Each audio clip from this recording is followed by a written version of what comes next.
and I'm going to start the encoder now. And thank April Rain for allowing us to do that, also on Awake Radio. So I went through your website, and I got to check out your interview with Leon Honor. And I got to find out that you kind of blame this all on Jamie, this whole MSMMLE and the Friendship Agenda tour. So maybe Jamie wants to come on and give a little introduction about herself and tell us a little bit about how she got involved, or how she got you involved in doing this.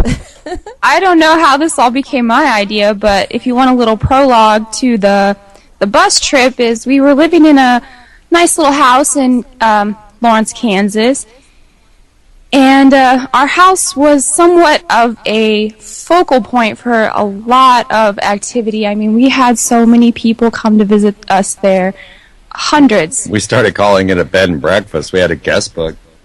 You know, beautiful. People who needed to stay on the couch, they were down on their luck. We had several of those type of people staying with us for extended periods of time, and it just kind of became like too much.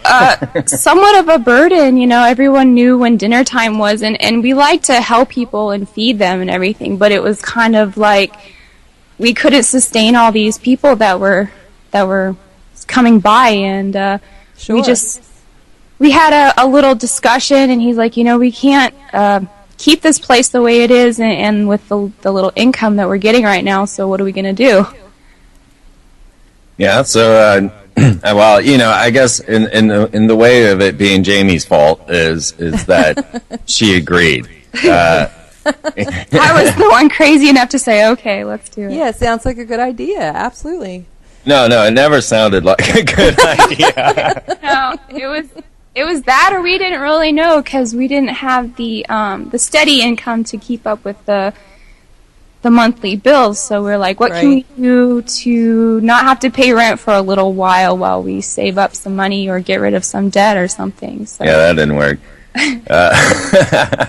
Yeah, it's amazingly expensive to travel around in a school bus. It was a crazy idea, and it was something that we really didn't plan. We didn't know what we were doing, honestly, and so we managed to get 200 people to chip in $20. And, you know, this is another big part of the message, and that's why I even bring it up, is because we're in a point now, as every philosophy changes, as we start to come into new understandings of the dynamics of the universe, as strange as that is, but we are now in the era of chaos physics. And as, you know, Jurassic Park taught us, minimal input, maximum output. You know, the butterfly flaps its wings and the hurricane happens and all of that. And that's where we're at right now. And so we wanted to show that it was possible for a lot of people to put in minimal amount and make something exceptional out of it. Because right now we're in a point where we can reach 1 million people on our own. We don't need corporations. We don't need anything. We can just go out and do what you're doing and reach as many people as we can. Absolutely. So, you know, 200 people came together and purchased the school bus for us. Just, you know, people all over the world, really. It was all over. And we were like, oh, God, they bought us the bus. We're going to have to actually do this. That's beautiful. And it was amazing. And you know, we made a sacred spiral around the United States, starting in the dead center of the U.S. Lawrence, Kansas is the exact center. And we didn't know where we were going or what we were going to do, but we had the Friendship Agenda. And it ended up becoming its own social network site. So now we have friendshipagenda.com, which is our forum / social network. And everyone that ever put us up is on there. And, you know, we got a couple thousand people now that have joined. And, well, you know, the trip became amazing. It really was. We outdid the Merry Pranksters by tenfold, you know. If you know about the Merry Pranksters in the 60s, they bought a bus in La Honda, California, and decided to go to New York, right? Mm-hmm. And we ended up doing their trip in reverse. You should start at the beginning. All right. Yeah. Lay it out there, Jamie.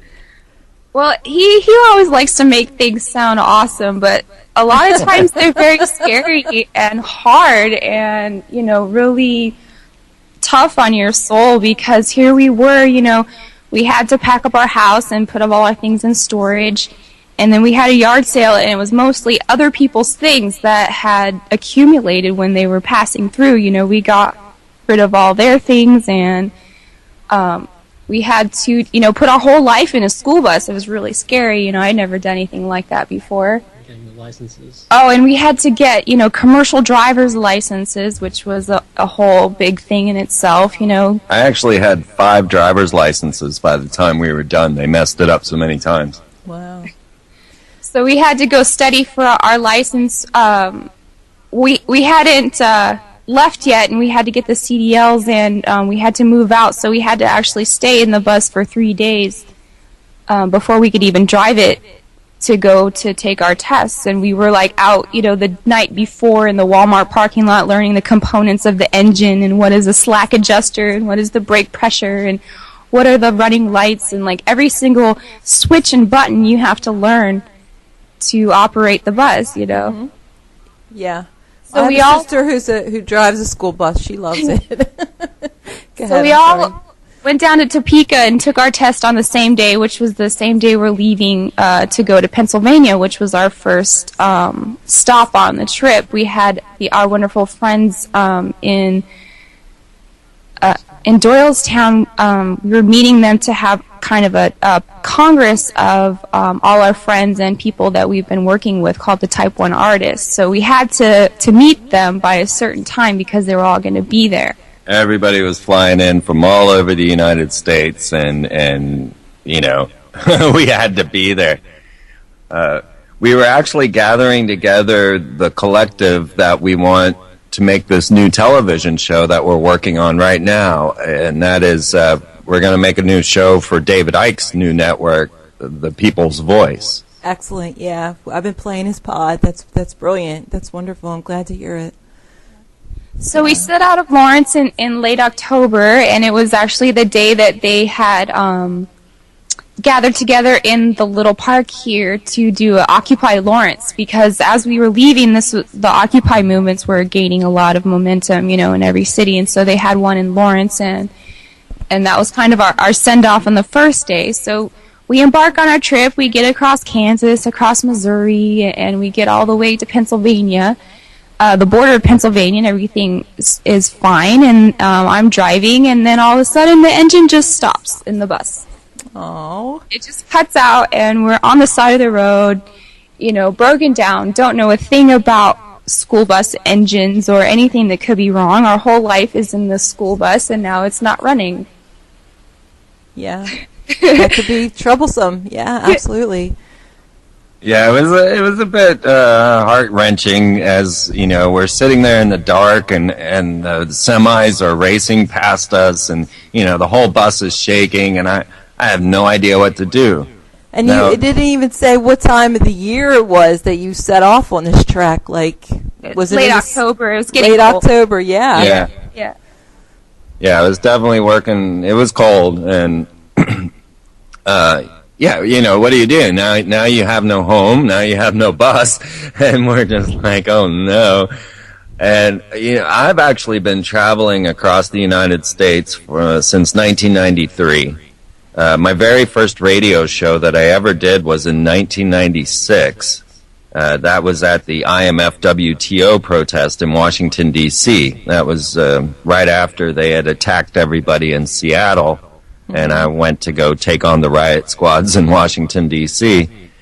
So I've actually been out there for quite some time, a good 10, 15 years on the road. So I'm actually a pretty good road dog. I know how to fix my engine. I could tear it apart and put it back together again, but I'd never been in a school bus. I didn't even know where to begin.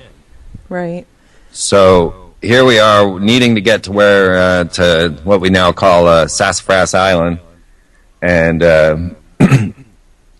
didn't know what to do. and of course, I've learned along the way with all of these trips that miracles happen. Right. Because they happen to me all the time. They blow my mind. But, you know, the truth about synchronicity is, one, it doesn't really happen until you're in desperate need. And it definitely won't happen if you don't believe in miracles. Right. Absolutely. I've seen so many people, you know, screw themselves out of miracles by their own control dramas and attitudes that get in the way.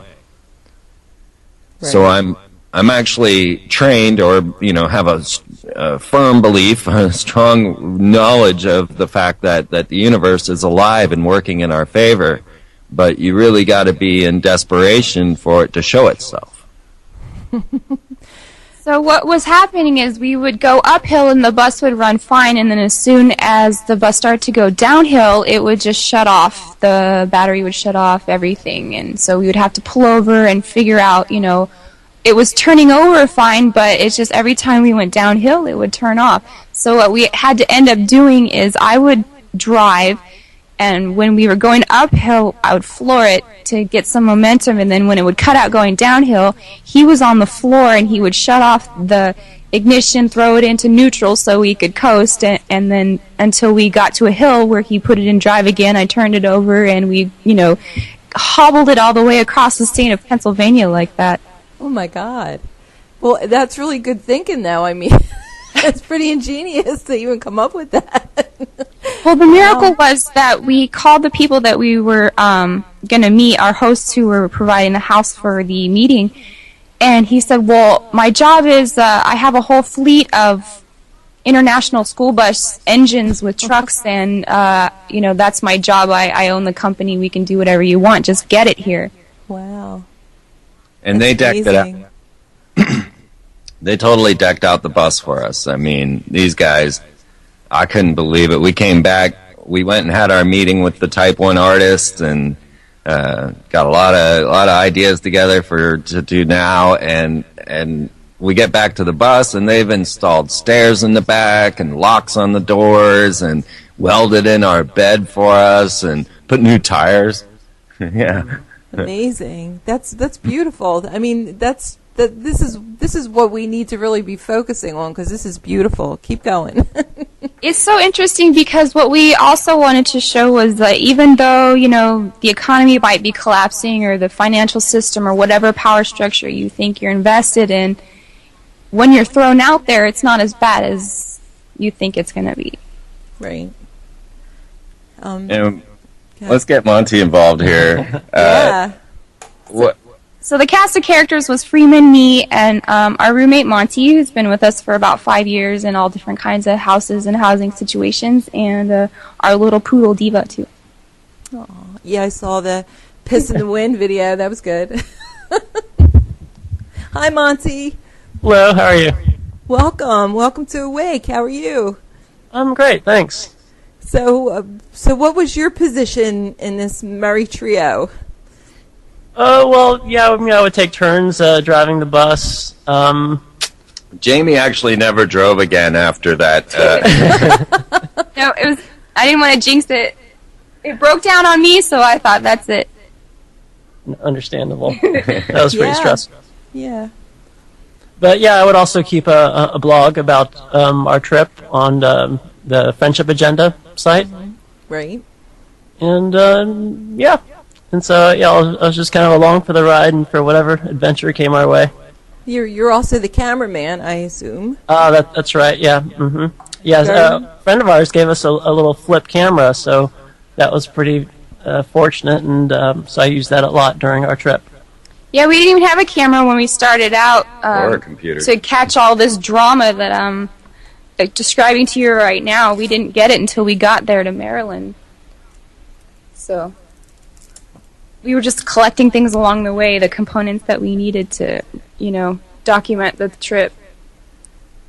So yeah, and I just think it's amazing that when you make the decision that you're going to let the universe provide, you know, whatever your spiritual beliefs are, and you really open yourself, like if you don't believe in magic, it won't happen, that things amazingly do happen.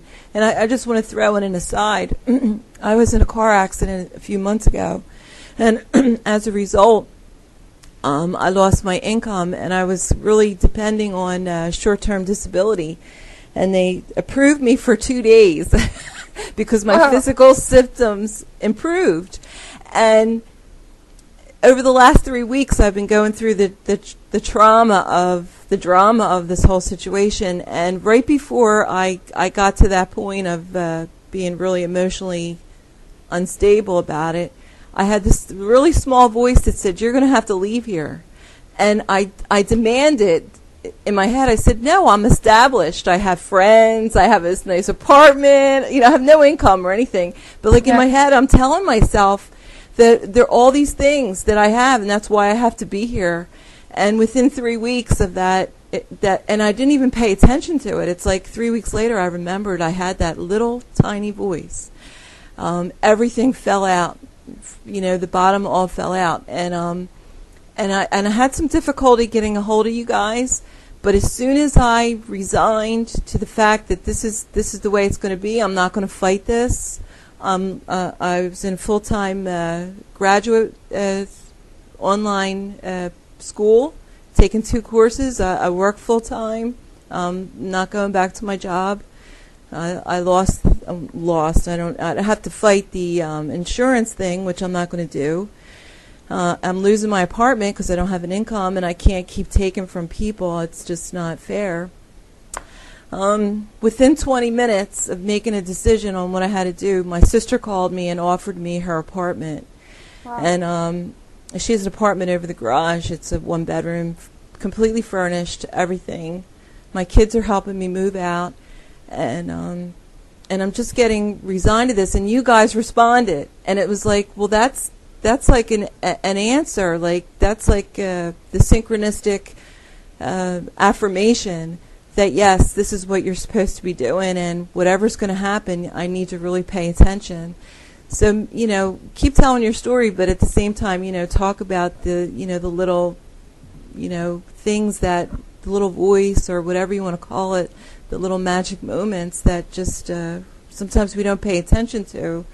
And we really need to focus on. So that's why this is so important to me, that you're here and you're talking about this, because my life has just flipped from being a career independent woman, to being almost homeless and, having to give myself over to the universe because that's where I'm at. So this is so beautiful, and I just really appreciate that you're being here. I just love this. So I'm sorry to interrupt, but I had to just get that out. No, please do. And that was really what we were about at this moment, because everything is going to be falling apart. There's just no doubts about this. The economy is crashing. We're barely making it every month. But at the same time, we wanted to share with people, because we know that what they want from us, they, is for us to be riotous, for us to be in fear, for Absolutely. Us to do anything to keep the corporate control, right? Right. And so few people ever put their lives in God's hands unless it happens to them. Unless it's desperate. Yes. Very few people choose to wrap up their life and go, be homeless. And we of course now call it home free. But so I knew that this was going to be a moment when this was all going on. And of course, as Jamie was saying, all the Occupy movements were happening just for this very thing. And we actually did manage to visit every single Occupy in the United States along our way. And strangely, every time we showed up, that was the night that the occupiers were run off. It was like we were their death toll or something. I don't know. You got to see the last remnants of the working Occupy movement before the police, woke them up in the middle of the night and made them leave and threw all their tents in the trash. And, yeah. Yeah, and I think you also made a real important statement on one of your videos when you were talking about what they should have been doing when they were occupying. So maybe you want to, restate that what could have been happening when they were doing the Occupy instead of what they were doing. Yeah, totally, because they were feeding the program again, and of course they were all, showing up in their Guy Fawkes masks. And do a little history on Guy Fawkes before you go dressing up as him, because this guy was, so it was supposed to be ripped apart and torn in half and all of that. He was the original fall guy to take the blame, and that's really what these occupiers were fulfilling. Right. So as we went around, we met all of the kindest, most wonderful people. Now, the thing that happened for us was that most people, when we would land in their town, they'd say, what would happen is someone would just email us and say, hey, come stay at our house. And we'd say, okay. And we didn't know where we were going or who we were meeting. And then we'd get there and they'd say, I don't have anyone to talk to about all this crazy stuff that you talk about on the radio and TV. And I just feel so alone. And we said, well, you know what? We know 8 people in your town that are here to meet us. Why don't we just meet you and have everybody meet? And we formed friendship pockets everywhere we went. And those friends have remained friends where we went.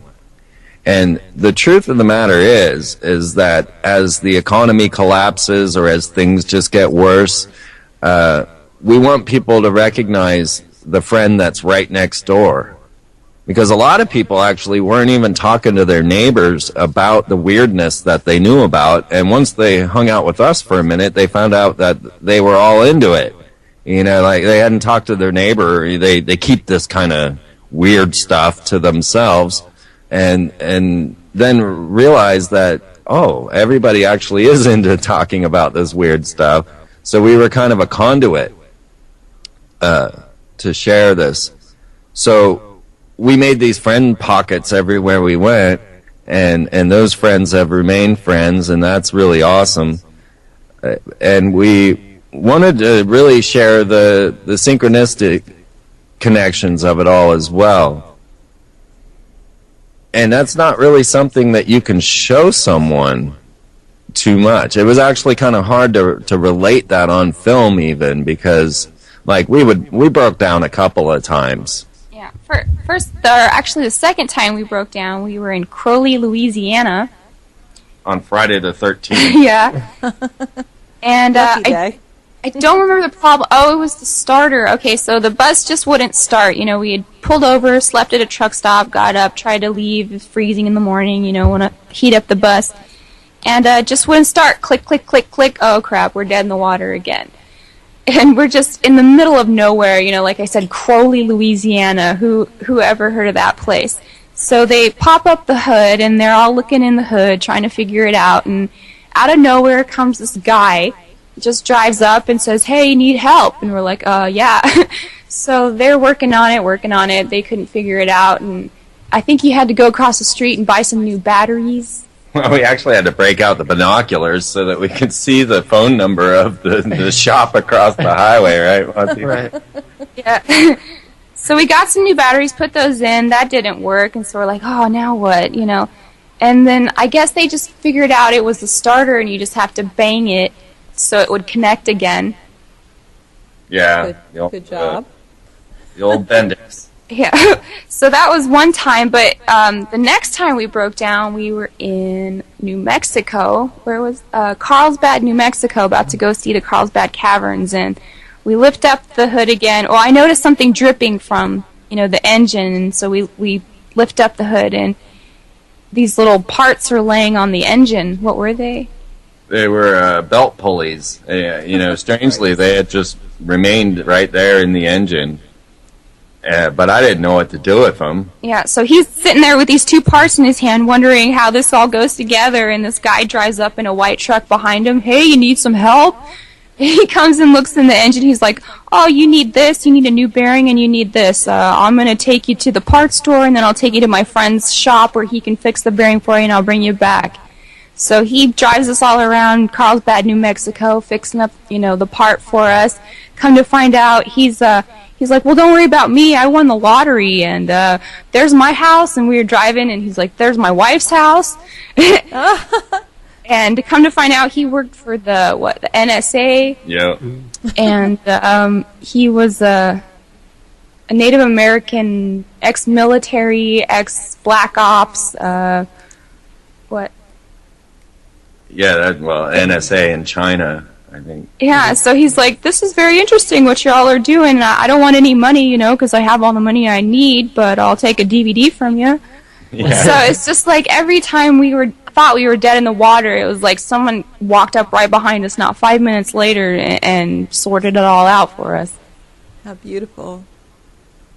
It's amazing. It's just amazing how this synchronistic trip you took and connected all these people, and just with the love in your heart to let people know that it's okay to talk to each other, to be friends, and that we don't have to be afraid of each other. It's just perfect. Absolutely. What did you think, Monty? Yeah, I mean, I was amazed. I mean, there would always be some kind of angel coming. You never knew when or from where or how, but we had lots of, as you would say, we had lots of angels on the trip, and so it was really special. That's another good thing to keep in mind too, is that you're not only the recipient of synchronicities, you're the creator of them, and you can be another person's angel so easily without even realizing it. Absolutely. That's so true. Yeah, I just want to add in there, too, that while I'm going through all this and trying to figure out within 20 minutes how I'm going to deal with my situation, and my mother said to me, you're always helping people. Maybe it's time for you to let people help you. And it was like at that moment, it was like it's okay for me to take from the universe, just to take it all in and stop trying to be the strong, person who's going to force my way and make all these things happen, which I didn't. Everything I tried to create actually fell apart. But as I just let things happen naturally, it's amazing how and you guys are here talking about this. This amazing trip. I'm just really curious to I know you made once you made the decision to do all this and you got the money for the bus. Did you ever have any doubts about moving forward, or did you always just keep in your mind that we're going to keep going forward? We're not going to think about what should, could, or woulda, like the negative parts of it. How did you keep that focus? I mean, that seems to be the important part. It was really frightening because it didn't have an end. We didn't know when the trip would be over, so it's kind of like, is this my life now? But it did have an end, so we're all right. But in the middle, it's always scary because you don't know how it's going to work out. You don't ever see how you're going to transition yourself from what you have now to what you want. It's like, do we have enough gas money to get to our destination? And yeah. It's No, we did some creative road what do you call it? Road buskering, magic. tarot readings and astrology charts and whatever our little skills could come up with to make the cash on the road, because the bus only got 2 miles to the dollar. Yeah, that's bad. And this is a big country, so. Yeah, we had no idea that we would just keep going. We really had no idea where we were going, and it's amazing to me that it worked out that we did a sacred spiral around the United States, and we, all of the good friends that we ended up staying with, they all supported us along the way, and of course, all of the people that invited us to their homes actually were supporters of my show, and so most of the people, I had seen their names in my email as they sent me a few bucks on PayPal. And that's how I knew these people, was just by their names popping up in my email. And then we'd get to their house and actually get to meet them and hang out and go meet all their friends and make them new friends. But we met the most amazing people along the way. It was mind-boggling who we were meeting. I mean, we were having just strange random events. And you can watch all of this on freemantv.com. And one of the most curious things I found along the way as I stopped at each of my fans' houses was that none of them had ever been to freemantv.com. People listen to me on iTunes or on YouTube, and but no one actually knew that I had a website. Right. And that blew me away. I like, wow, you've never been to my website, yet you invited me to your house. But we met the most amazing people along the way, never knowing what was going to happen. Now, let me just preface this saying in 93, I hit the highways. I've traveled just back and forth across the United States so many times I can't count. I've been doing this a long, long time, and it's been my favorite thing to do is to grab people that have never done anything like this and bring them with me. And in that way, I got to learn a lot about people's faith and people's insecurities. Because so often when I bring people out, it's like going out to the middle of the ocean, Mm-hmm. And I would see this deep-seated fear just wrench their soul as they realized that I had just taken them out into the middle of nowhere, and they had no idea, no foundation, right? Now, the foundation that we live upon is an illusion. We're going to learn that really soon here, because everybody's relying on money, and everybody thinks that they're in control, and you're not. Right. And losing that control is one of the most frightening things, as you learned, for any human being to go through. Absolutely. And so I would bring these people out, and I got to learn how their control dramas got in their way. And I always recommend people pick up the Celestine Prophecies by James Redfield. Perfect. I just read it. I just finished reading it a couple days ago, and yeah. It's all true. Absolutely. Absolutely. We're going to do a show next week with a couple people who have been practicing it for many years, but go ahead. Yeah, well, you're talking to one. Yeah. I've been doing it since before James read the book, and as I used to try to explain to people, well, it just works out. And I would be so excited about what had just transpired in my life and all the things that I had seen, the mountaintops and the valley lows and everywhere I'd been, and people just couldn't relate. They couldn't understand what I was telling them because they didn't believe it was possible. Right. And like, how did you survive? How did you make money? How did you, keep going? What did you do? And it was then that it dawned on me that I didn't really have an answer. I was like, well, I don't honestly know. I just went and I kept going, and now I'm back. And, and all of this stuff happened, and I met the coolest people, and I did all the greatest things I'd ever seen. Yes, yeah, I just want to point out, though, we pointed out some of the difficulties that we had along the way, but there were many moments of just complete abundance. Like, we went sailing in San Diego. We had a huge Thanksgiving feast in Pennsylvania, and there were many more moments like that. So when you put yourself out there like that, yes, sometimes it's going to be difficult, but then sometimes you're just blown away by how much you're being given, and so that was really incredible. That's beautiful. That's just and we when we were offered the trip on the sailing boat.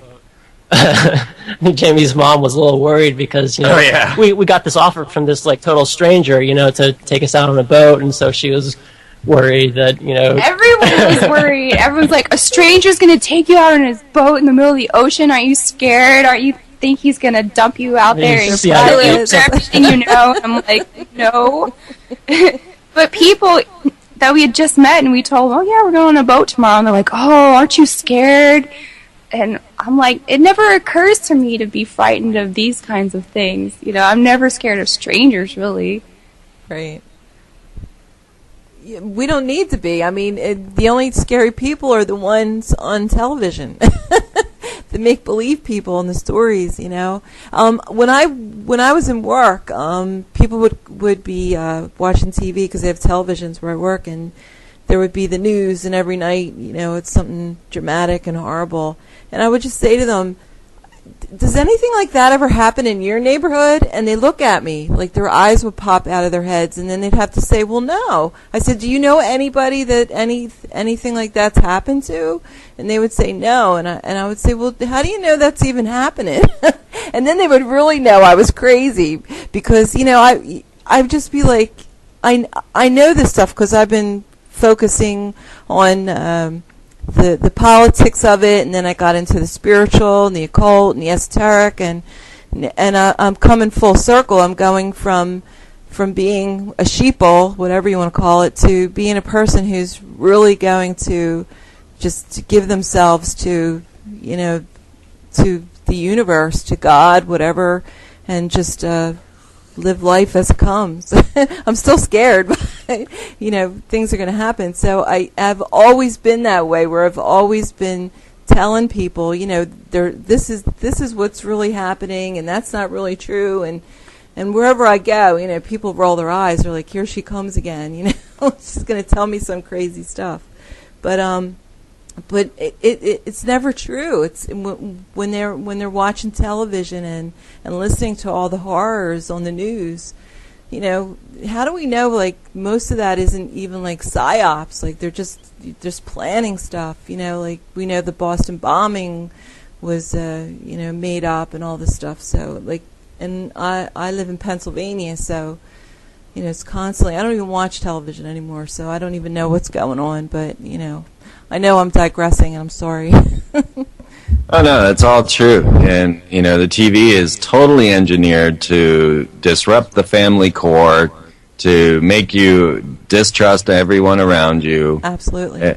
That's its only job, is to destroy your soul. We talk about that a lot, but especially Walt Disney, we talk about that quite a bit.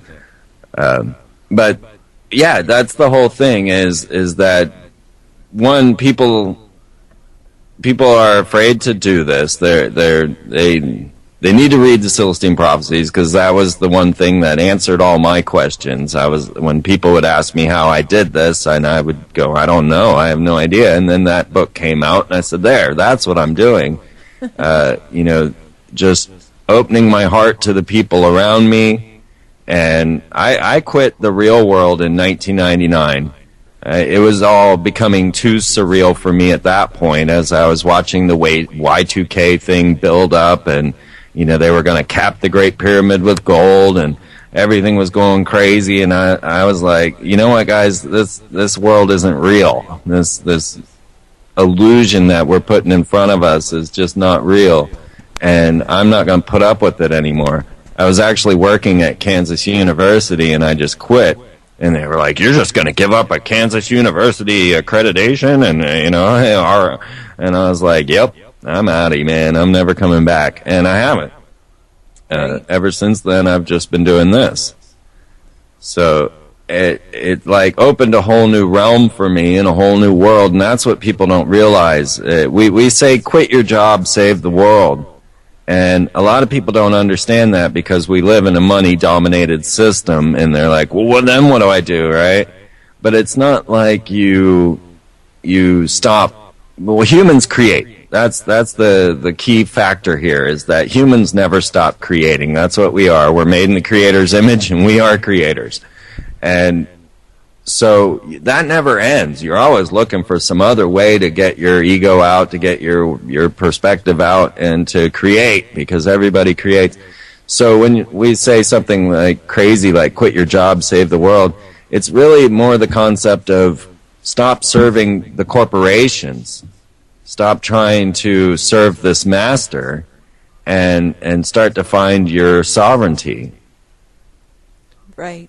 And we have a lot of people, a lot of hosts here at Awake, and also at We Roar, especially, that are very much into promoting the Freeman perspective and sovereignty. So that's another aspect of it. Yeah, I gotta say, I was a little upset with the Freeman on the land, just because they stole my name. All right, I'm the original Freeman. All right, what should we call it then? We'll have to give it a new name. They confused everything on what I'm trying to say. Right. Because the free man on the land is a totally different concept than what I'm talking about. Because Right. they're still relying on the very system that I'm opposed to, which is the real world. And so they're still trying to play within the system and buck the system. And I'm saying, forget the system, leave it behind, let's start our own. And first and foremost, you got to convince people that humans are innately good, and we're all community, and we're all here to help one another, and we all love one another. And you can see that when you actually get to interact with one. But in this corporate falsity that we live in, we have to live in these, false personalities. You got to pretend to be this to go to work, and you got to pretend like you like your job. Yeah. And then, the movement of competition, the constant competition to get what's yours and what you want, and now there's another big thing is what you want. Now that's something that you have to give up, and that's hard for a lot of egos, right? Right. Because what you want doesn't come into this factor at all when you're on the road, right? But it does, but you have to wait and get it in a roundabout way. So you can have a desire, but you can't be very specific about it because that just limits the possibilities of the way that it can come to you. Like, I really wanted to see Wicked when we were in New York City, but, of course, those were really expensive Broadway tickets, and so I kept saying over and over, I want to see Wicked, I want to see Wicked. The play about the Wizard of Oz. Right. Right? And I play that song, Defying Gravity. I love that song. Yeah. So several years I've been saying this. Ever since it came out, I want to see this play, right? And then I just forgot about it because we came back to Lawrence, and, I just didn't ever think we'd be in a big city again when it was playing. And lo and behold, just a fan bought our book, and he said, I love your book, and I'm in the play Wicked, and I want to give you guys some free tickets to come see it. And so we're like, no way, crazy, that's awesome. But it was in Houston. So it's always like, you can't have the things you want exactly the way you want it, but you're going to get what you need. But the universe is telling you have to take this route because I want you to meet these people, I want you to do your mission, I want you to talk to this person and make this connection.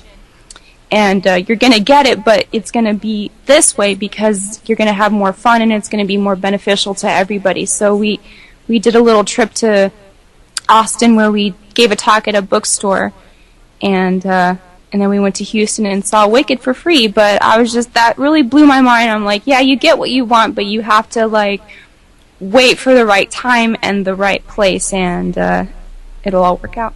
It is perfect. Yeah, it's a beautiful story. Money gives you that illusion that you can control your world, and we really need to eliminate that concept for people to start to move into a more human-created civilization. Absolutely. And I saw you the first time when you came to Philadelphia for the Free Your Mind conference, the first one. And I brought my girlfriend there, and she didn't know what to think with your presentation, but you ended with make friends and plant a garden. That was the end of this really totally amazing lecture that you gave on all these wild things that you talk about, and then you ended it up, and I guess that was kind of the start of where you were going on the thinking in the process of the friendship agenda. So we've actually done this in 3 nations now. Okay. We got invited out to London, and we're like, No, we didn't. We crashed it. Well, no, we got invited to London. Okay, we got invited by friends, but we really wanted to go to the 82 conference, which we were not invited to. Right. Cool. And we ended up staying in England for an entire month, just up and down the entire continent, or island, whatever you want to call it, all the way just through the same thing, this friendship agenda, just people emailing, hey, come out here, and we don't know where we're going or anything. We managed to go from top to bottom and back again, And then we got invited to Australia, and people think we're like jet setters or something, millionaires or whatever, but we have no money whatsoever. Right. We did the entire London trip with less than $200 in the bank. We did the entire Australian trip for a month with less than $200 in our bank, and then we traveled an entire year around the United States without an income other than what was handed to us along the way. So, we've managed to show that this is not just an American thing. It happens all over.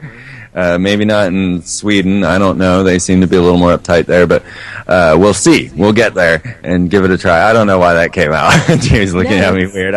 It was a joke I heard on the radio the other day. I was going to ask you too. Did you meet a lot of people that are in the same situation and have the same mindset as you do about your perspective about making friends and just allowing the universe to give to you as you need? Well, the first time I ever ran into anyone like me and like this was the rainbow gatherings. Mm-hmm. And this was my moment of awakening. This was my moment saying, oh my God, humans are good, and here they are. Because I had never met another human until then, at least that's how I felt. I had met a lot of robots. I had been through school and indoctrination and institutions, but I had never met a human that was like me, that felt human, that wanted to play in the world and wanted to see things and do things that were just, I don't know how to describe it, but I ran into the Rainbow family of Living Light, and every year these 30,000 people gather together in a national forest to protest really the idea of national parks, the federal takeover of our sovereign lands. And so when I ran into Rainbow, it was like, oh my God, here you are. Okay, there are other people on this planet. And once you run into Rainbow, then you start seeing them everywhere. You don't even know they exist until you meet them, and then they're everywhere. And so there are, these 30,000 that gather every year. There are 500,000 that gather at protests that are very similar in minds.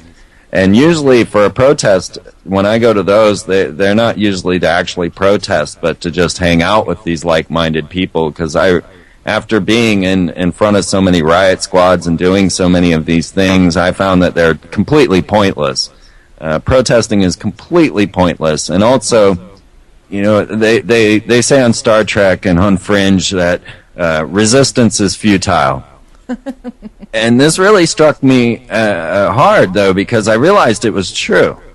Right. Because resistance is acceptance of the nefarious order that's ruling over you. As soon as you begin to resist them, then you're actually saying they're real. Right. But if you were to turn from them and just go live, then you actually break that spell and they no longer have any control over you.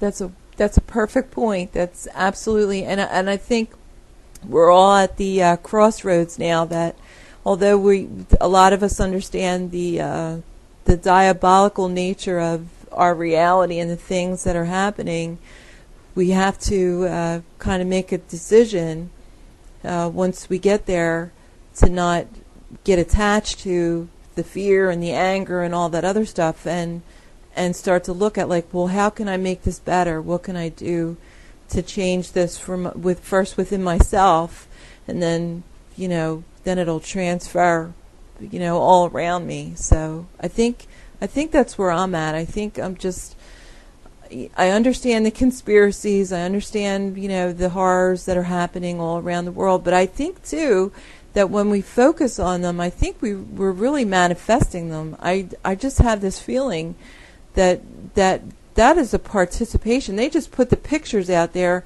We attach to them, and we make them real. I really believe that in my heart.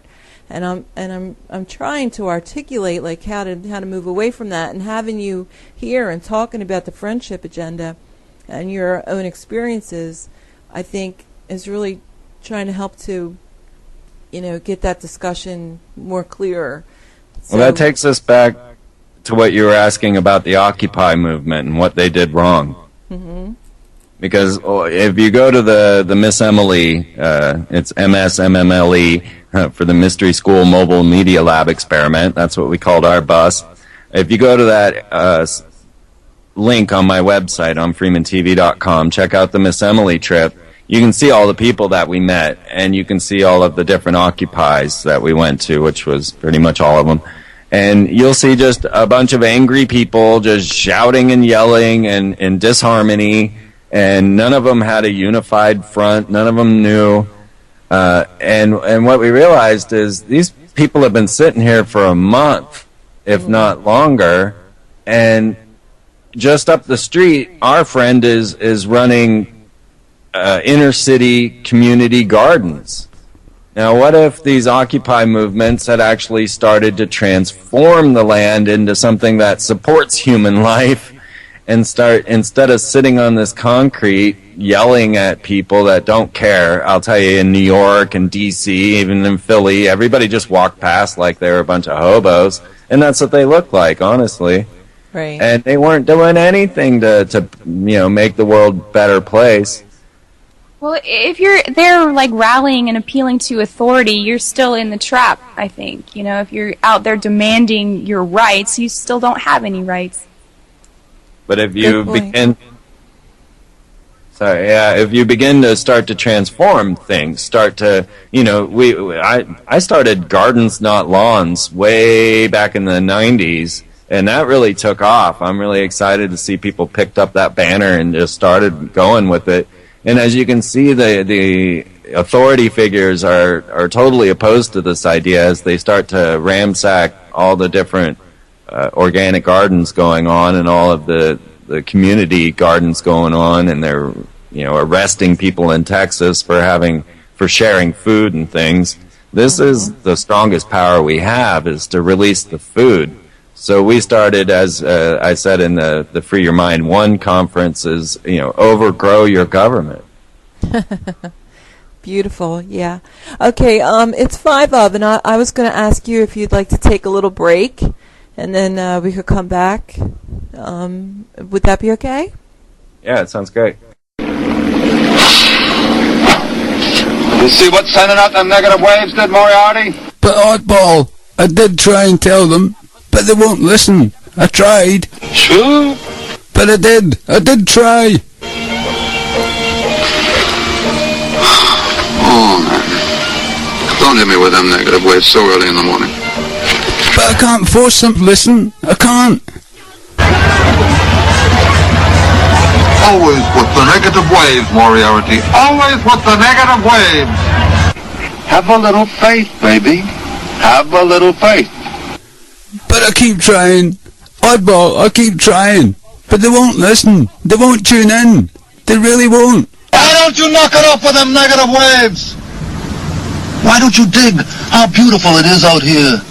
Why don't you say something righteous and hopeful for a change? Tune in to Awake Radio for your positive waves. Hello. Welcome back. This is Chrissy McMahon, and you're listening to Alchemical Connections. We're simulcasting on awakeradio.co.uk and weroar.ws. Thank you, April, and thank you, everyone at Awake, for this opportunity. And we're speaking to Freeman, Jamie, and Monty, and we're talking about the Friendship Agenda and their Sacred Spiral trip across the United States in Miss Emily. And welcome back, Freeman, Jamie, and Monty. Thank you. Thanks. Thank you for being here. Jamie and Freeman and Monty traveled to, how many states altogether? I don't think we added it up. But yeah, we started from Kansas, then to the Northeast, and so went like New York, Pennsylvania, Maryland, down to Florida, over to Texas, then over to California, then up to the Northwest, and back to California, and then back to Kansas. Is that right? Yeah. And here's something that was crazy about it. When we reached Texas, we found out they had just released the film on the Merry Pranksters. Now, these are the hippies that jumped in their school bus, Ken Kesey and the crew, and traveled across the United States to go to the New York Fair. Everyone thought they were crazy. Well, we were crazier.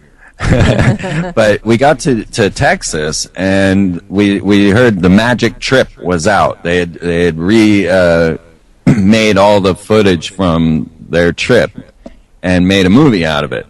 So we were sitting there at this new friend's house, and all of us we're watching the film, and we're realizing that we hit every place that the Merry Pranksters had gone to.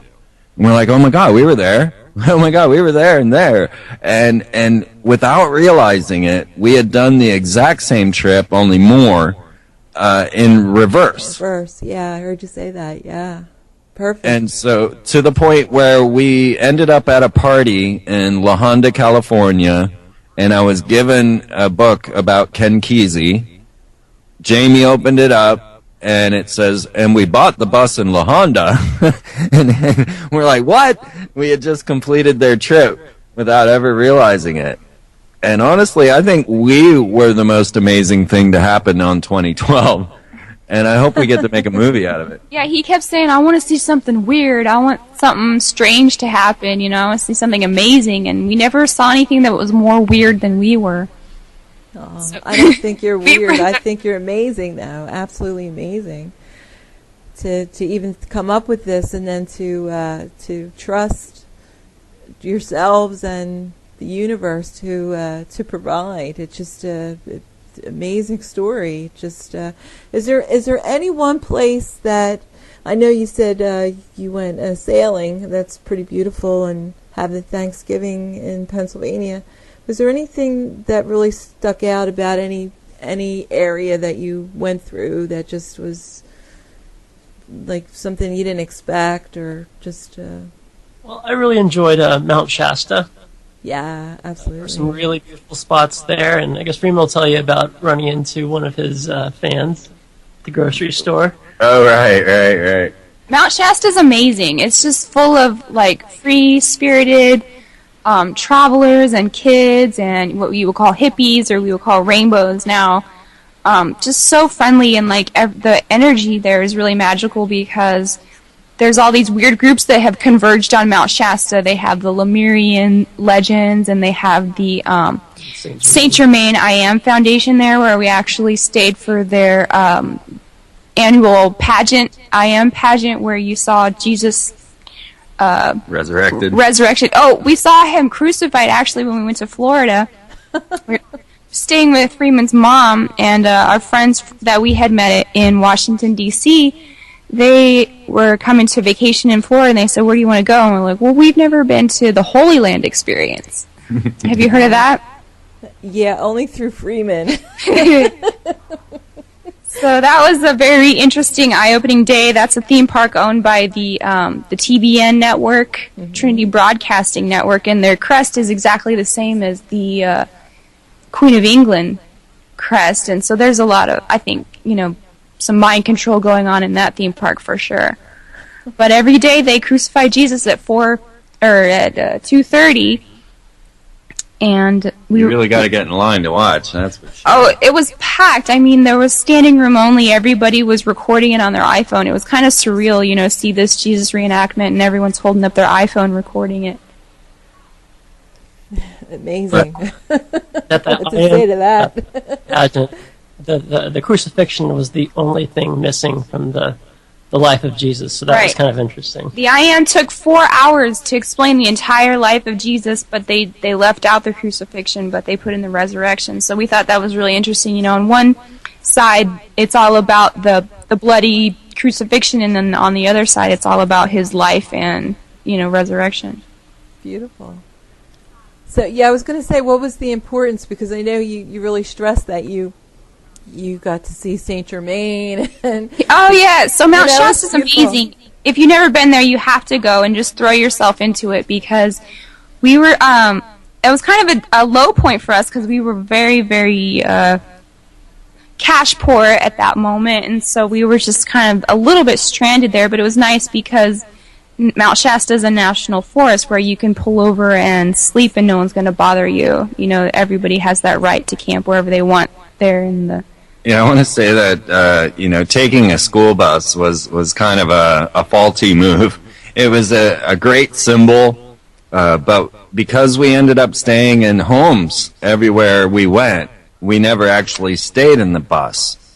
So then we just had this big yellow school bus parked out in front of people's homes, and it usually took about 3 days before the code compliance officers would come around and tell us we were not allowed to have the school bus there. And it was funny because they would tell us, well, you can't have what is it called? A commercial vehicle on this private property. And we're like, oh, well, it's not a commercial vehicle, it's our bus. And they'd go, oh, okay. And they'd come back and go, okay, you can't have a vehicle that's this long in this area. And, they would just come back and find whatever excuse. And, of course, they weren't police officers. They were code compliance officers. And they would give us tickets, and we'd have to move on. So the bus kind of became a bit of a hassle because everywhere we were staying, we kept having to either move it or get run off. But in Mount Shasta, you could just pull over anywhere you wanted and just sleep. You were home at all moments. It didn't matter. So that was a real relief. Yeah, it was really nice, too, because we just, on our first day there in Mount Shasta, looking at the town, we go into the natural grocers, and we're checking out our fruits and vegetables, and the cashier goes, Freeman? Is that you? This happens to me more than I expect. It really blows my mind. We were standing there in New York on the city streets, and this guy in a suit and with briefcase walks by, and he's like, Freeman? And every time this happens, it really does shock me. And that guy ended up going on our tour of the Masonic Temple with us. I mean, we've found the Ark of the Covenant twice. We met Dogon priests. We met Morgellons doctors. We met ARE ghost hunters and Vortex mathematicians. I mean, and all of this was just random. This was not part of the people inviting us. Like, we'd be sitting at a restaurant, and I saw a couple of guys that were pretty animated behind us, and I thought, wow, you guys are really interesting. Let's go. I'll go over there and start talking to them. And this is in Virginia Beach. Yeah, and then Monty would come up behind me with the camera as I start chatting away with them, and turns out these guys are with the Association of Research and Enlightenment, which is Edgar Casey's group, and they're ghost hunters. And lo and behold, we're in a haunted restaurant. Wow. So all of a sudden, we're getting our Ghost Hunter episode on, just because I started talking to these animated guys that were sitting at the same restaurant having lunch. Yeah, and they say you should go down the street. That's where the ARE is, and they have a nice library and, what do you call that thing? A meditation, what is it called? Well, they had a labyrinth. A labyrinth that you walk for meditation. So we go down there, and it's actually a really interesting facility they have, and the history of Edgar Casey is really weird because what he would do was fall asleep and prophesy while he was sleeping. Mm-hmm. And they have a catalog of everything that he's ever said on any subject, so you can go and look up, I want to know what Edgar Casey said about trees or something, and you go look in the little card catalog and you pull out the number, and they have everything that he's ever said about anything, so you can look it up by subject. Now, I saw somebody, Granada Steve there in the chat rooms asking about the Obama clone theory, and which, if you don't know, you need to go check out. But yeah, I'll put the link up. I'll put the link up. Okay. I love that. I love that video you made. I mean, I try to scare people with that all the time. I love it. I love all your stuff. This thing that's just too amazing for people to connect with their brain, because you look at the imagery and you're like, yeah, so what? And really, you got to realize that this is statistically impossible that the presidential first family could be identical to Akhenaten's, the pharaoh of ancient Egypt's family. I mean, identical in the one single family. It's not, random Egyptians put together. It's not like, oh, he looks like this one, he looks like that one, she looks like that one. It's one family. And so, but the reason I'm bringing this up is because he had asked if there was any further revelations on the clone theory in the chat room there. And I was just going to say that the man that I had really been tracking on the Obama cloning thing was Zahi Hawass, who was the character who was in charge of capping the Great Pyramid with gold for Y2K, who announced that he had found the tomb of Osiris, which is really curious if you realize Osiris is a god of the Egyptian pantheon, so how are you finding his tomb? And all of the things that Zahi was doing. Well, it turns out that Zahi Hawass gives lectures at the ARE, Edgar Casey's research group, and this research group is really founded on the beliefs of Atlantis, and that Edgar Casey was one of the biggest reporters on what life was like in Atlantis. He would do past life regressions on people, or really he was more of a psychic that would channel their other lives and tell them of their lives in Atlantis. This came up quite often. Well, here was Zahi Hawass, who was claiming to not believe in any ancient civilizations, not believe in any of these things, and yet he was actually put through school by the ARE, and then also gave presentations there frequently. Wow. And this is the guy who, quote-unquote, discovered Akhenaten's DNA and built a multi-million-dollar clone or DNA lab in the Cairo Museum to finally discover that they did have the DNA of Akhenaten and his family, and therefore absolutely could have cloned them all, and now perhaps they are our first families. But so that's how the ARE kind of fit into this story along the way. Yeah, and don't think we didn't find Akhenaten everywhere, too. I mean, every museum you go to, the Egyptian section is all about the Armana and Akhenaten family. Which one? Pennsylvania, the University of Pennsylvania Museum had a incredible Akhenaten display, huge, several rooms, and that's where Zahi Hawass went to school. Yeah, pictures of his face, story tall. Yeah, just thinking of that trip, we have all the different little clips, but we're going to make a bigger film out of the MSMMLE trip. I'm actually trying to get Michael Stipe of REM to produce it, because he produced this film, Me at the Zoo, which is a documentary on YouTube celebridom, and I'm in that, and I was hoping he might want to pick up on our MSMMLE trip because it was so amazing. But I tanged myself right out of that. Mm-hmm. Oh, we also found Akhenaten at the Rosicrucian Museum in, was it Santa Cruz? San Jose. San Jose. Yeah, so we found out how important Akhenaten really was to our elite and to the founding members. Now, if you remember Anubis, the jackal dog of the underworld traveling around the United States and, also England, and them giving the King Tut display, well, we went to two of these and found out they weren't the King Tut display. They were the Queen T Akhenaten displays.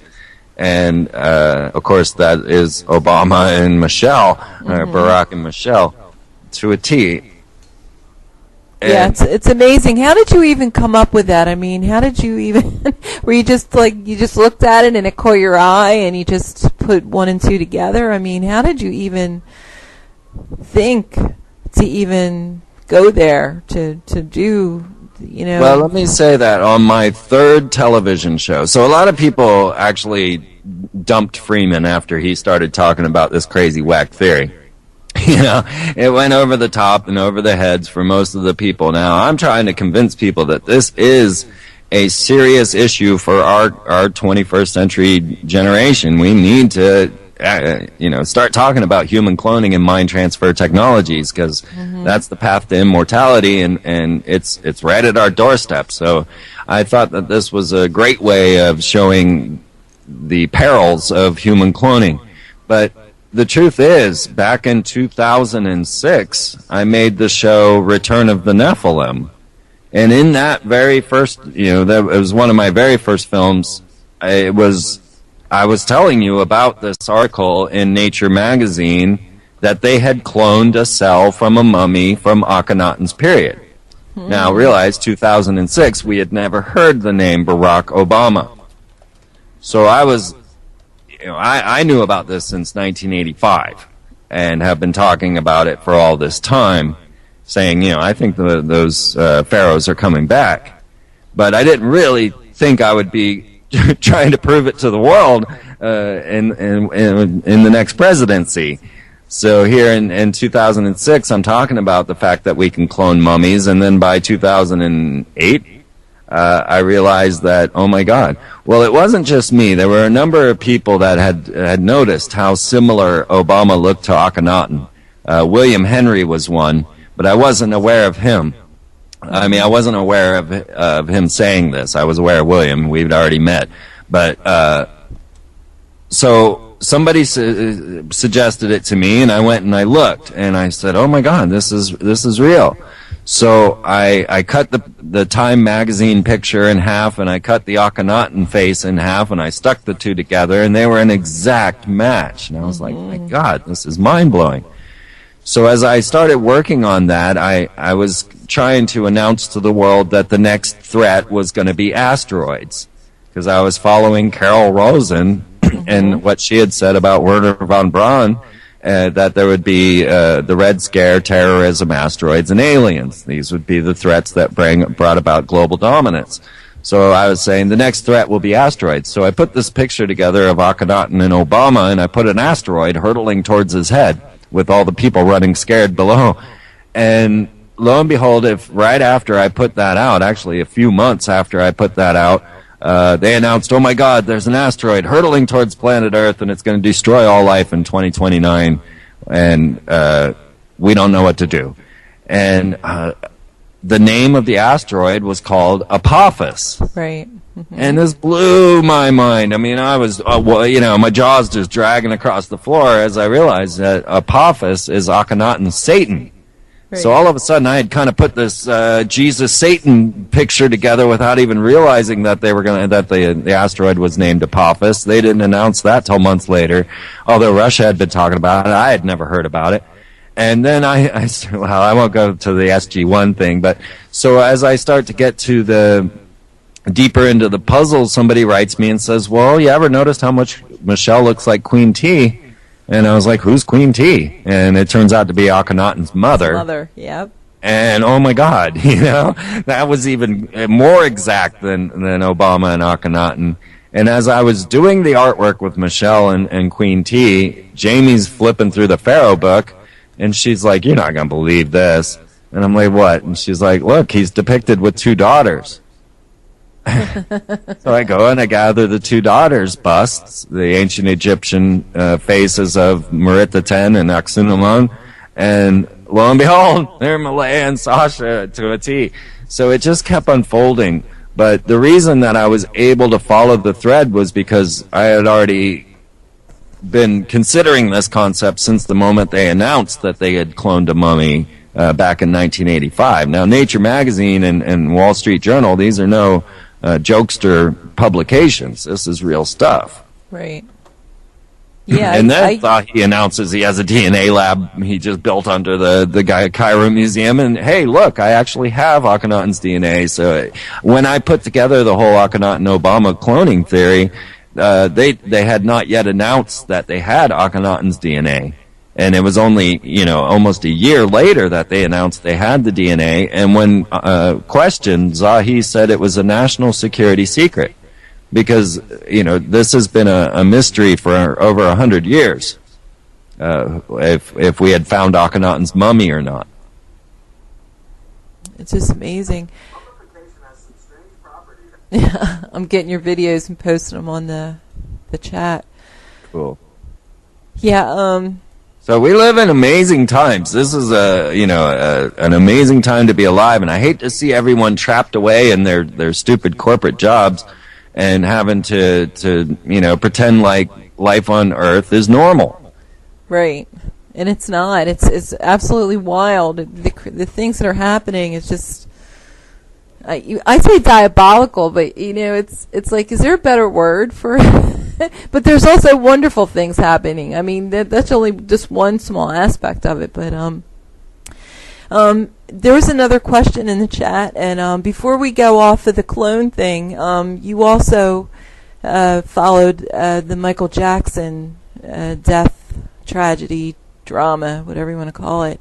And I think I remember you saying that as soon as he died, then all of a sudden this bust of it's actually a female that looks exactly like him. They with think all his, it's a female. You think it's a female? Okay. They think it's a female. They don't know. Okay. No one knows who that bust is. It's assumed to be a female, but if you saw Michael Jackson, you would probably assume he was a female. Right. So. Okay, well, I do want to say that I just gave an amazing, if I can say so myself, because I worked so hard on it, presentation at ConspiracyCon on all of this, really getting deep into the Nazi connections, the cloning, Michael Jackson, and how this all pans out with the Egyptian pantheon. And you can watch that on freemantv.com. It's called Aliens from Hell. And I'm getting you ready for the next step, because I'm ahead of the game, guys, and I've managed to predict so much and been so correct about so many things, and it shocks me every time. You know, I predicted W would be forced into office because W is the letter of the fallen angels in Kabbalism. I predicted that 9/11, because 9/11 is the most satanic numbers in this understanding. You know, I have been able to predict event after event, right up to the birther movement and all of these things. So now I'm leading you into the next step and what's coming up next, and you really should check out Aliens from Hell. And if you want to share a lot of this knowledge with your friends, we have the book Weird Stuff that is really, what we're trying to do now is manufacture tools for people to share knowledge.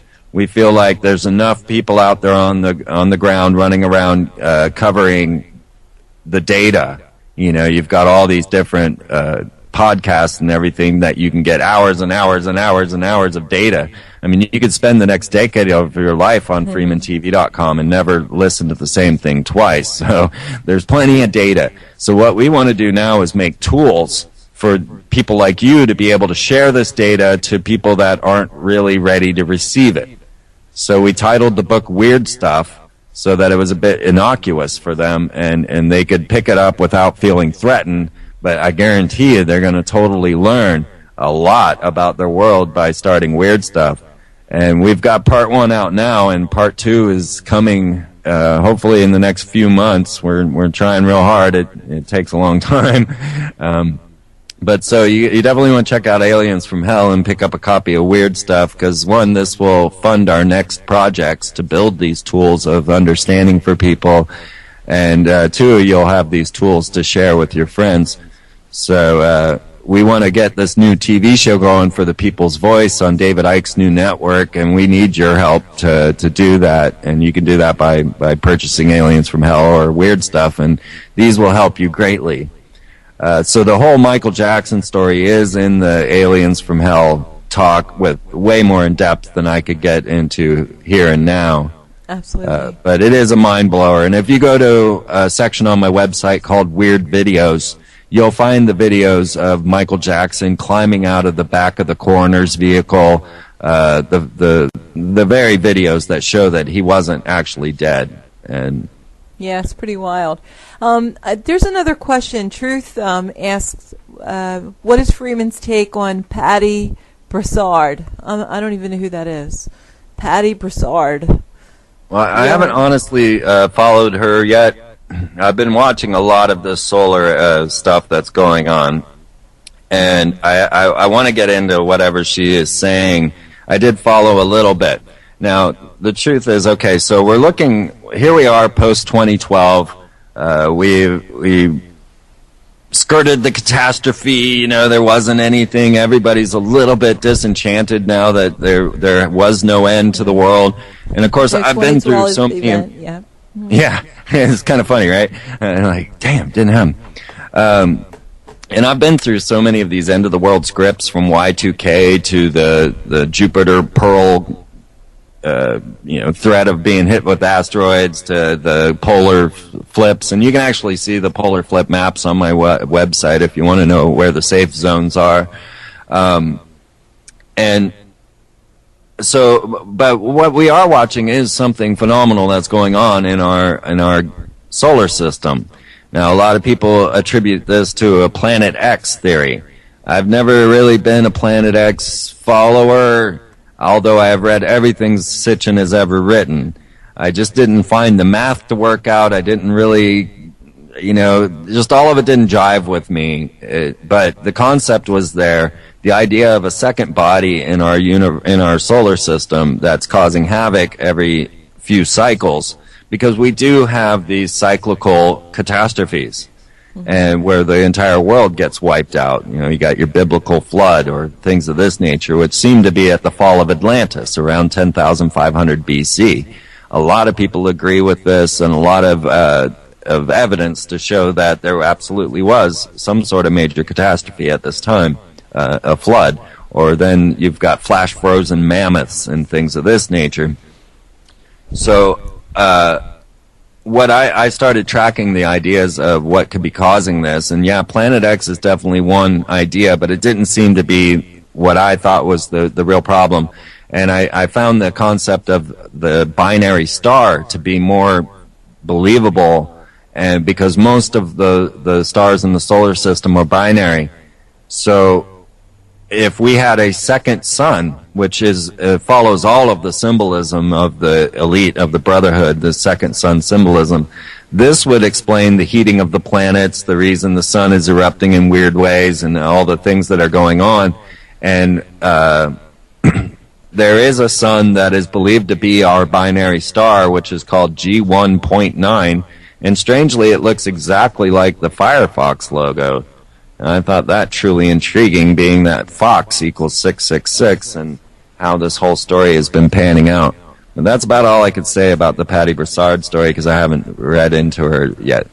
Yeah, and I'm not sure that you made a prediction, but you were concerned that something might happen July 4th, but nothing happened, and then you said maybe October.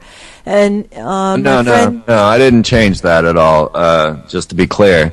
Because here, what I had done is I had predicted 9/11, right, and all I did really well. I had talked about it for 3 years, and then so each year I expected it, but it took 3 years for my prediction to come true, right? Right. So then I wanted to prove myself and to prove my theories, and I went on Alex Jones. And even though he had told me not to make any predictions, I went ahead and I predicted that the next 9/11 would be 10/13, October 13th. And sure enough, that was the day of the banking crash. So right. I actually got to prove that my theories are working, because I'm using occult understanding and applying it to the political. Right. Mm-hmm. And so the 4th of July one didn't exactly follow that theory, because I was using more of a historical bent on that one instead of occult numerology. Whereas 9/11 to me wasn't a date, it was a symbol. And 10/13 wasn't really a date, it was more of a symbol. But it also was a historical note of the day the Templars were slaughtered. The Papal Bull went out on 10/13 for the Templars.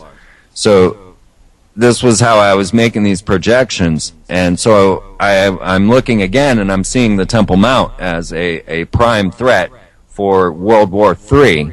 And so, like I say, I talked about 9/11 for 3 years before it happened. So the fact that it hasn't happened yet doesn't mean it's not going to. Right, But, it just might not be this year. Yeah, the Right. only reason why I brought it up is because not too long ago, within the last month, there was a news report about several prison breaks of Al-Qaeda. And I just, kind of put that on the shelf, and then I had heard you had said something about July and October, and I thought, well, and then this other Patty Broussard, all this information started coming in, and I'm just like, maybe it's not this year. I mean, we don't know, exactly, but we know we can kind of, correlate these signs and symbols and come up with this. But I just thought it was kind of weird that we're getting little hints. There was something put out about the FEMA FEMA camps again. They're stockpiling food, and especially around in this area, in Pennsylvania and D.C. and Maryland. And you know, I tend not to take too much stock in the videos and stuff, because I can see more that there's more confusion in some of the information that's coming out than there is that, you know, we can kind of trust as much of the information that's coming out. So now it's really a period of discernment, and I can kind of see that.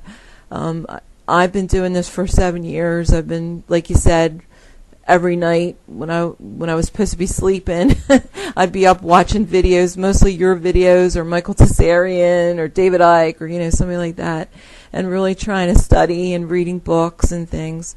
So I think it's more like a period of discernment. Like, you know, we have a lot of information.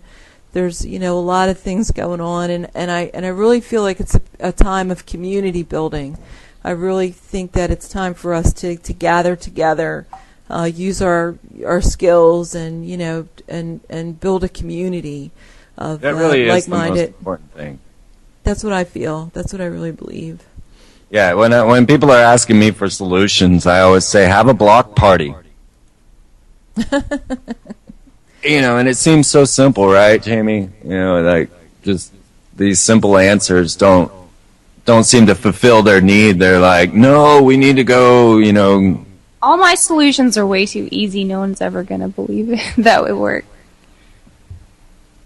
And your solutions are in the Weird Stuff book. I know there's a lot of things that... Well, actually, there's not a lot of solutions in that one, really, except for maybe the Slack Magic chapter. But the solutions are going to come in part 7, 8, and 9 when we talk about nature and gardening and sovereignty and, you know, what does it mean to be a sovereign? You know, it's not a royal person. It's a person who can fend for themselves, basically, in nature and not have to subject themselves to any people they don't want to. So the solutions mainly, I think, are going to come in the last part, but I'm still in the process of identifying problems in 1, 2, and 3 in Weird Stuff.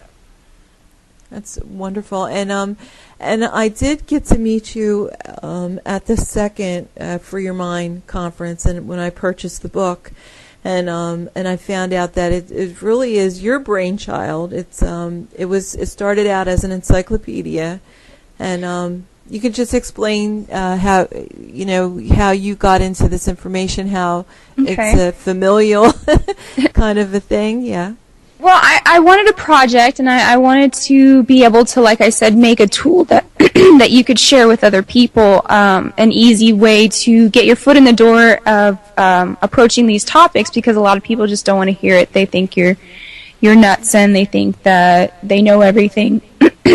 So I wanted to make something that you could just hand to somebody and say, just peruse this and then tell me what you think. But I found this magazine called Solomon's Key, and it was kind of they were passing it around the Freemason Lodge, and our Freemason friend brought it over and said, "Isn't this great? It's cool." And I read the magazine. I'm like, it's all right. And at the end, it's really funny because you find out that the writers of the magazine, I guess they were Christian or something, because their conclusion was that Freemasonry is devil worship in the very last chapter, but no one had read it at the lodge, and they were passing it around like it was something great. So I was kind of laughing at that, you know, no one ever actually cracks the book open, right? That's just me. Yeah. So I said, you know, I can do this. I know a publisher. I can create a tabloid layout, and I wanted to do it in tabloid format because I think that's the most popular thing that everyone's used to looking at. You know, you pick them up in the grocery store because they're colorful and have a lot of pictures and not a lot of words. But so I did the Weird Stuff in the tabloid format, so it'd be easy to share and pass around and flip back and forth. You know, you don't have to read it back to front. But there is a lot of word. I've been told it's very dense in the words, and I didn't think it was. I thought I was writing it to a 16-year-old type of reading level, but the feedback I'm getting is it's very advanced. But I still think that it's a good way to introduce the topics that you want in a very, like, what would you say, practical manner. There's nothing in there that I think goes way out into space. And I try to explain everything in practical terms, like magic and sorcery and sigils and things that you think might be imaginary. I'm saying that these are real and they're being used against you. If you don't know what's happening, you know, you can't use your own power, and your power is going to be turned against you as well. Right. Yeah, it's a beautiful book, and it's also a beautiful gift people can give for birthdays and holidays. I'd like to get another one. Actually, mine is packed up. I don't even know where it is. I just threw a whole bunch of stuff in boxes. I don't know what. But yeah, I tried to lighten it up too. There's some jokes in there. There's some fake ads. There's a crossword puzzle. Yeah, it's and this is all your own work. I mean, we would naturally think that, you know, it was Freeman's idea, or, you know, Freeman did this, but this is actually your own studies and your own understanding, and Freeman helped you with the graphics kind of thing. I think that's how you explained it to me. I couldn't have done it without him for sure. He did all the photoshopping and helped me with the layout. You know, I'd be over his shoulder, I want this and this and this, and put him on task, and 3 days later I'd have a graphic or a picture or a Photoshop, you know, whatever. So it was very much a collaboration, but I did most of the actual writing. It's brilliant. It's really amazing, and I hope that the work that you're doing, not only with your website but also with the books, will help to increase abundance for you as well. So as we go into, I guess there's less than 20 minutes left in the hour, and feel free to, like, talk about the website or talk about anything that you would like to promote, or, you know, whatever it is. We have one more question. Granada Steve saying, what are your hopes in the future for Friends of Freeman? And thanks again. Well, Friends of Freeman is the other title for friendshipagenda.com. And basically we're kind of stuck in the format that is offered, because it's a format that anyone can build their own social network site, and then you got to get people to go to it. So Friendship Agenda right now is kind of like a party where you can't keep everybody there. If everyone had stayed, it would be a huge party, but, you know, a few people come and then they go, you know, I'm leaving, and then a few more come, and if everybody would just stay, it'd be epic. So that's kind of what's going on Friendship Agenda right now. But what we're hoping is that it's going to totally revive as we come out with this new television show for the People's Voice, and start to really promote it again and get people joining in, because this social interaction that is really necessary, because we're in this point now where, like I was saying, this minimum input, maximum output. We no longer need these corporations to support one another. We can now do it with little bits. And I mean, if everyone that came to freemantv.com left a quarter, I'd be making $182,000 a year. You know, but trying to get people to leave a quarter is a whole nother issue. And we need to start to recognizing our crowdfunding situation. You know, the People's Voice was completely crowdfunded. $300,000 went to them to get this going, with just 1,000 people. Our book was sponsored on Kickstarter by just 145 people, and we were able to get all the money we needed to publish our book. So this is where we're at right now with the internet, and the ideas of our social networking. So we wanted to build a site where all these people could come together and find one another and be able to work together in their own communities. And so we built friendshipagenda.com in order to do that. So hopefully the Friends of Freeman is going to grow much bigger in the near future and really become something better. It's great now, but like I say, we need everybody on there playing. And our real message to everyone is to start to play, to realize the value of play, to understand that the universe is mental, and that we all are creating the stage with our thoughts and emotions. And so we need to start to bond with those around us to start to really make this change, instead of sitting here griping over what we don't like. So that's the goal there. What I would like to see on Friendship Agenda is there's a feature on there where you can make a group, and everyone's made tons of groups about anything you could ever want to, have the knowledge about. Magic groups, RH negative blood groups, sustainable gardening groups has a lot of people in it. But here's a mistake we made is no one had made groups by city, so you couldn't really find out who was close to you, and that was really the point of the whole thing, is to find out who was in your neighborhood, and you could actually go make friends in person instead of, through the internet. So I would like to see more city groups, like Austin, and then everybody in Austin could join that, and they would know when the events were happening close to them, and they could make friends. So, we need an Austin group, we need a New York City group, we need a DC group, everywhere, so I hope that people go on there and make city groups, and if they don't, then I'm going to have to. Yeah, and I think it's real important, because I think it's time to get off of Facebook. Mm-hmm. I think it's served its purpose. I think it's, gotten a lot of people connected, but I think, I think it's time to move away from there, and I think individual websites we Roar has their own social network too, and April's constantly saying, I'm leaving Facebook, and she calls it all kinds of things. Yeah. I'm leaving, here's where you can find me, and and I'm like, yeah, I'm right behind you, but you get so busy with all these memberships and all these websites and everything. Another point too is there's the Corbett report, and there's a woman, Astrodynamics, I forget her name, Lynn something. They take $1. I mean, it's $1 a month or something like that. 300 yuan for Japanese for the Corbett report, and the Astrodynamics is like $1 a month. And I can see like maybe if some of these membership sites were, for $1 or something, that maybe more people join them, or is it that we should be firm and charge? Because on Awake here, we talk about this a lot, but it doesn't go anywhere, because the person who actually owns the website, Dave Murphy, he doesn't want to take any donations. He doesn't want this to be a for-profit thing. It's totally free.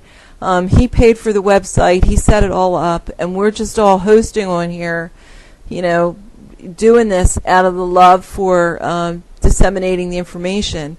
So, where's the happy medium with this? I guess that's what I'm trying to say. Well, the truth is, people want to put in. They want to be able to give back. And so you're actually just providing them an opportunity to be able to feel like they're a part of something, and that they support it, because it's a lot of people that support FreemanTV.com for me, and I've kept the information on there free for 8 years, but I do take the donations, and I do take subscribers. It's called sponsorship, though, because all the information is still free, but you can subscribe and sponsor our work so that we can keep doing more. Because as much as we want to live in a monetarily free society, we don't. And, this is always kind of a strange place to be. Like, we just worked for months and months and months on the Free Your Mind 2 conference. And we all put our hearts and souls into this, and tears and sweat and blood. And they want to give it away all for free. They want to give all the work away. And this is a difficult place, because one, on the internet, most people are used to things being free. And YouTube's actually trying to start a subscriber feature so that you can get subscribers to your channel that pay, and it's not working out because, everybody's used to free YouTubes.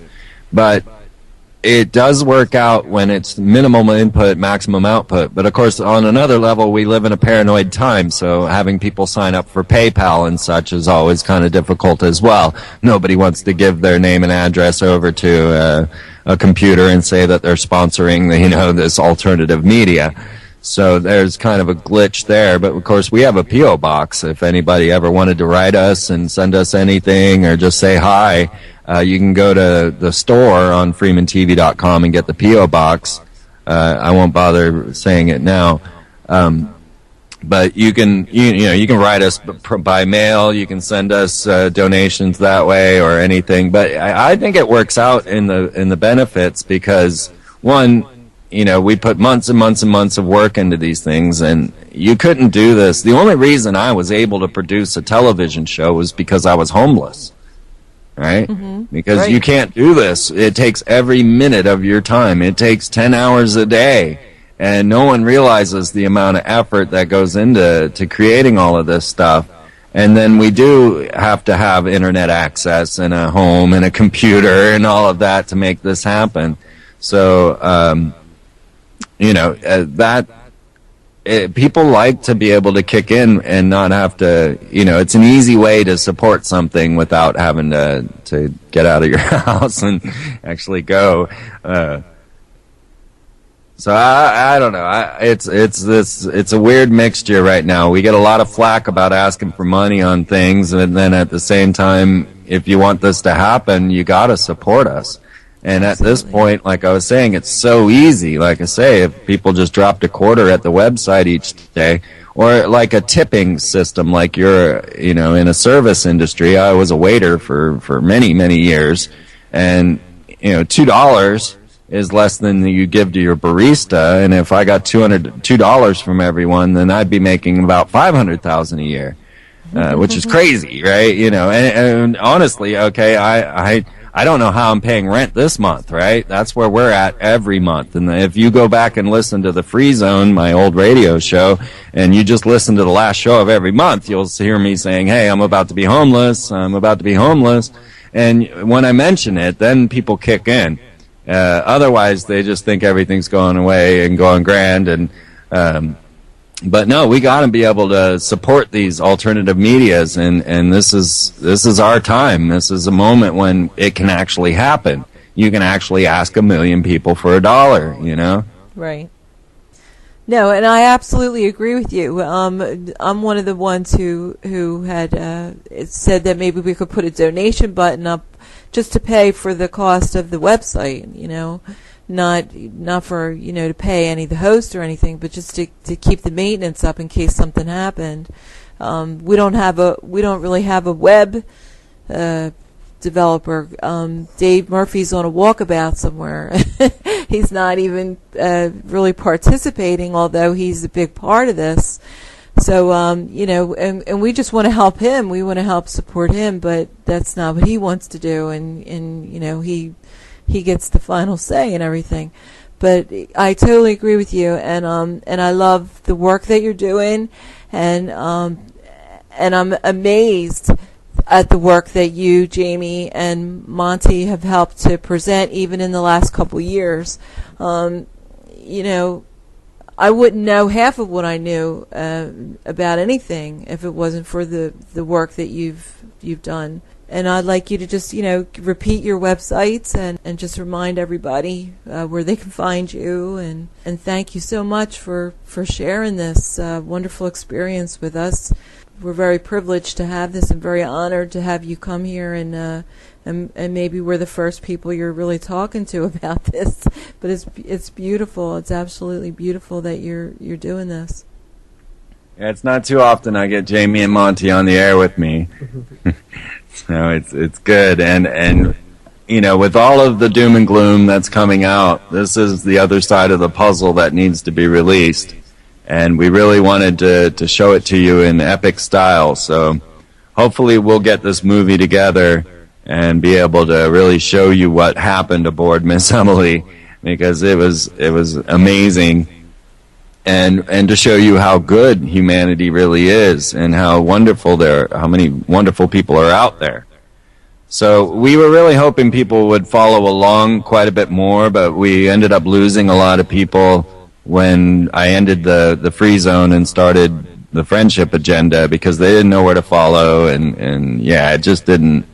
So the movie is going to have to be the way that we actually release this, because we were releasing, Monty was writing the blogs on friendshipagenda.com and telling everybody where we were and what we were doing, and then I was releasing all the footage on the YouTube channel for MSMMLE and putting it up on freemantv.com so that everybody could follow along and see what was going on.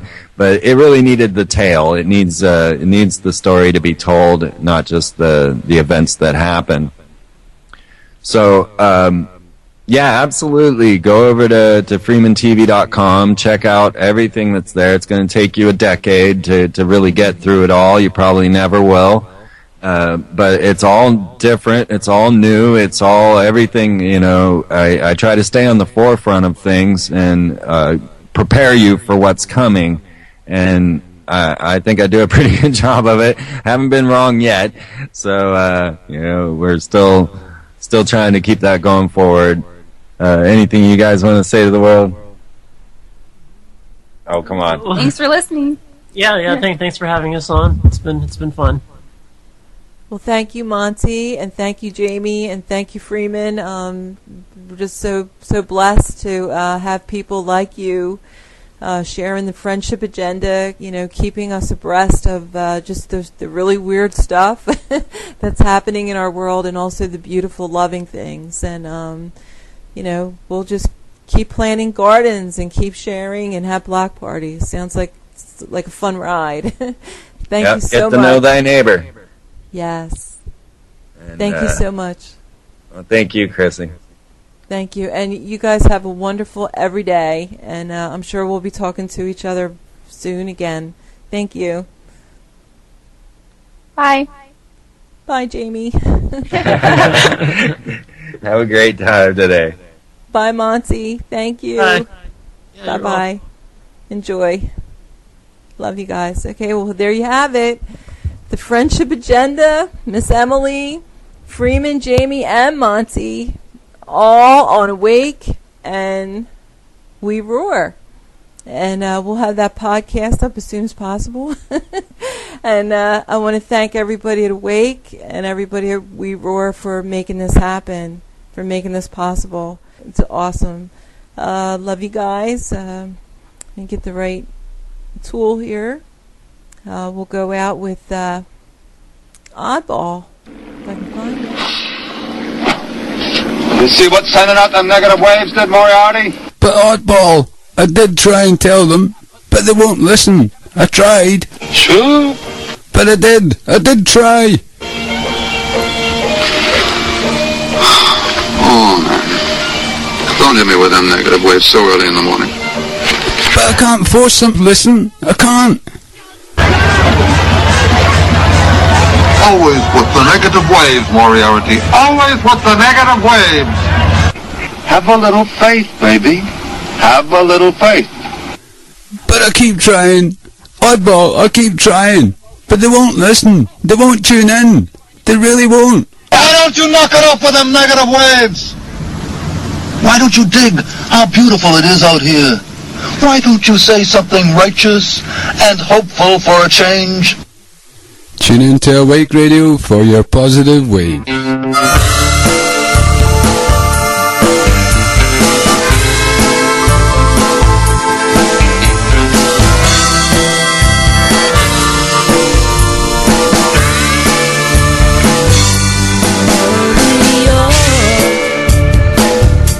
Have been there before. It's that I care. I'm not keeping score. You say you feel you just can't go on. Want you to know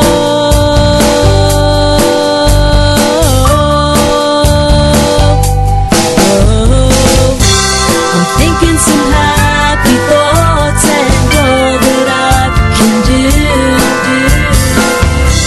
I'm thinking some happy thoughts for you.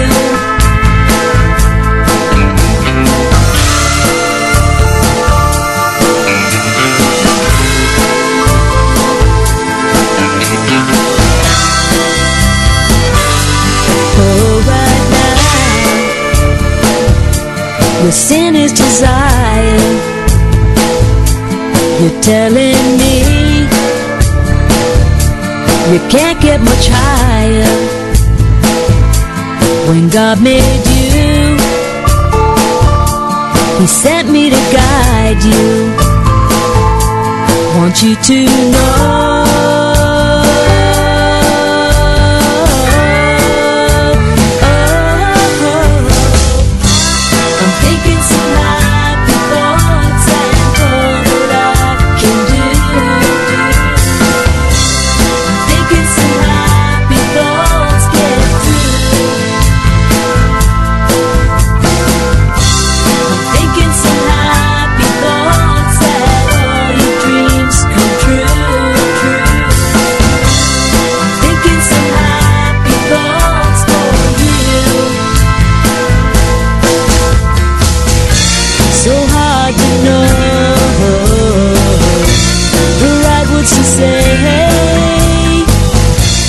Somehow our thoughts just find a way.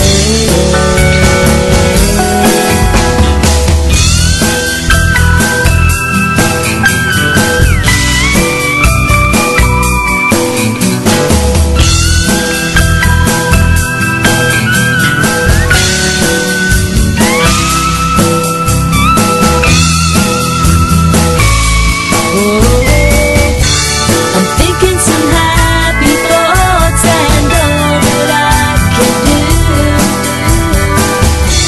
I'm thinking some happy thoughts get through. I'm thinking some happy thoughts that all your dreams come true. I'm thinking some happy thoughts for you.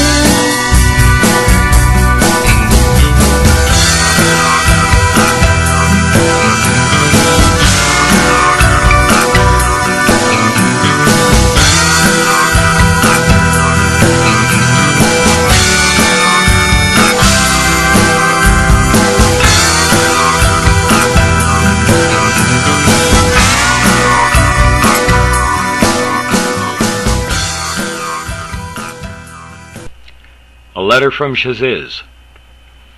To bring brilliant minds from every nation together and solve the world's problems one positive pebble at a time. It will be the we the people of the world that bring about the true change, peace, and love to all. Government solved no problems. If the intent was to do so, it would already be done. Wars, starvation, sickness, oppression, financial slavery, death, and destruction is what governments do best. With all the military might of every nation, governments use their power to destroy nations. The question is, why not use that might to bring to the hungry food, shelter the homeless, heal the sick, and so on? True representation of truth, freedom, and justice comes from we the people, and has never came from slick-talking politicians that will say whatever they have to get elected and then regulate away our freedom. There is no reason for a starving baby to exist in our world of today, but yet it goes on. There is no reason for wars and sickness, yet it continues. We must stop feeding the beast that is eating humanity alive. We, the people of all nations, have the power to bring about a literal heaven on earth. You, as an individual, have more power than you can possibly imagine. You have the power of the spoken word. You have the power of the pen. You have the power of your actions, and most of you have the power of love. It is time to use this power to make our world a better place.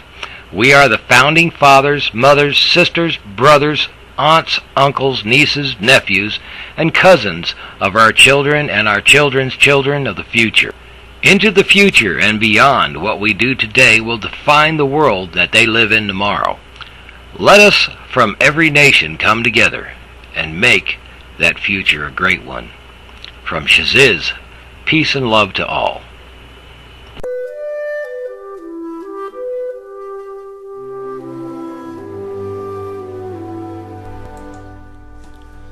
Throughout humanity's existence on Earth, there have been rulers and there have been the slaves.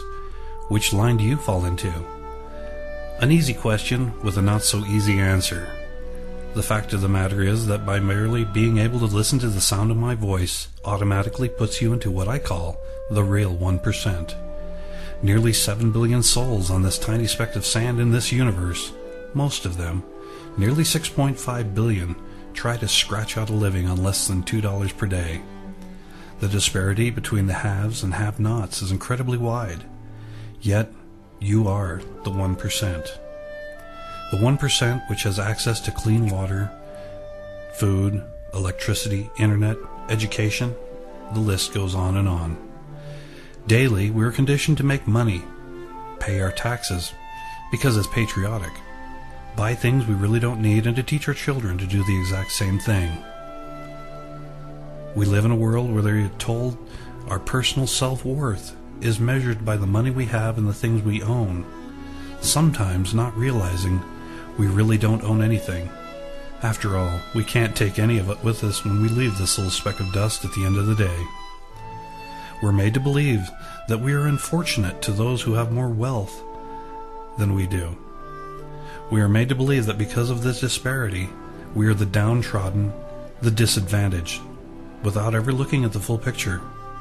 We are tricked into divisiveness between left and right, between him and her, us and them, between black and white, where there really is no black and white, just many shades of gray. And yet we still run on a treadmill like little rats in a cage. We wake up, we work, we pay tax, we go home, we buy stuff to fill an empty hole in our souls. And the cycle repeats. Instead of doing a more intelligent thing of downsizing, doing with less and helping fellow humanity, we keep running on the treadmill. Bigger houses, fancier cars, bigger TVs. The biggest step to finding a solution is to realize a problem exists. The next step comes from within. I'm Kent Anderson, and you've been listening to Shout It From the Mountain.